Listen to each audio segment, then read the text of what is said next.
Usually ಅವ್ರ ಸೆಲೆಬ್ರಿಟಿಗಳ ಬಗ್ಗೆ ಮಾತಾಡ್ತಿದ್ರಾ ಸೆಟ್ಟಲ್ಲಿ, ಅಂದರೆ ಫ್ಯಾನ್ಸ್ ಬಗ್ಗೆ? ಯಾ ಅದೇ ಹೇಳ್ದೆ ಅಲ್ಲ, ಇಲ್ಲಿಟ್ಕೊಂಡಿದ್ದಾರೆ ಅವ್ರನ್ನೆಲ್ಲ.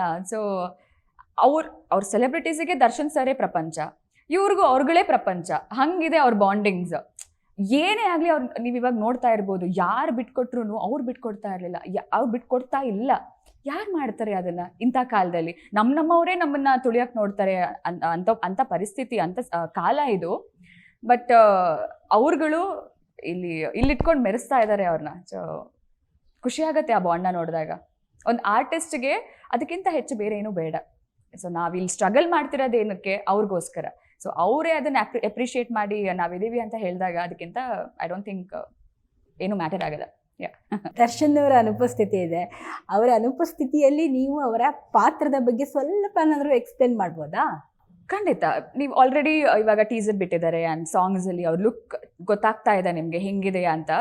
ಸೊ ತುಂಬ ಲುಕ್ ಚೇಂಜಸ್ ಕೂಡ ನೋಡಿದ್ದೀರಾ, ಬೇರೆ ಬೇರೆ ಲುಕ್ಕಲ್ಲಿ ಕೂಡ ಕಾಣಿಸ್ಕೊಂಡಿದ್ದಾರೆ. ಆ್ಯಂಡ್ ಸರ್ ಇದರಲ್ಲಿ ತುಂಬ ಸ್ಟೈಲಿಶ್ ಆಗಿ ಕಾಣಿಸ್ತಾ ಇದ್ದಾರೆ. See I can tell you this is a mass entertainer cinema, specially made for his fans. So ಅವ್ರ ಫ್ಯಾನ್ಸ್ಗಂತೂ ಹಬ್ಬ ಸರ್ನ ಸ್ಕ್ರೀನಲ್ಲಿ ನೋಡೋಕ್ಕೆ. ಸೊ ಇದು ಮಾಸ್ ಎಂಟರ್ಟೈನರ್ ಆಗಿರೋದ್ರಿಂದ ಎಲ್ಲ ಎಲಿಮೆಂಟ್ಸ್ ಇದೆ ಇದರಲ್ಲಿ. ಸರ್ದಂತೂ ತುಂಬ ವಿಭಿನ್ನವಾದಂತಹ ಪಾತ್ರ ಇದರಲ್ಲಿ. ಅದು ತುಂಬ ಶೇಡ್ಸ್ ಇದೆ, ತುಂಬ ಇಷ್ಟ ಆಗತ್ತೆ ಫಿಲ್ಮ್. ಅಂದರೆ ಥಿಯೇಟ್ರಲ್ಲಿ ನಾವು ಬಿಗ್ ಸ್ಕ್ರೀನಲ್ಲಿ ಸರ್ನ ನೋಡಿದಾಗ ಖುಷಿ ಕೊಡುತ್ತೆ, ಅದಂತೂ ನಾನು ಹೇಳ್ತೀನಿ.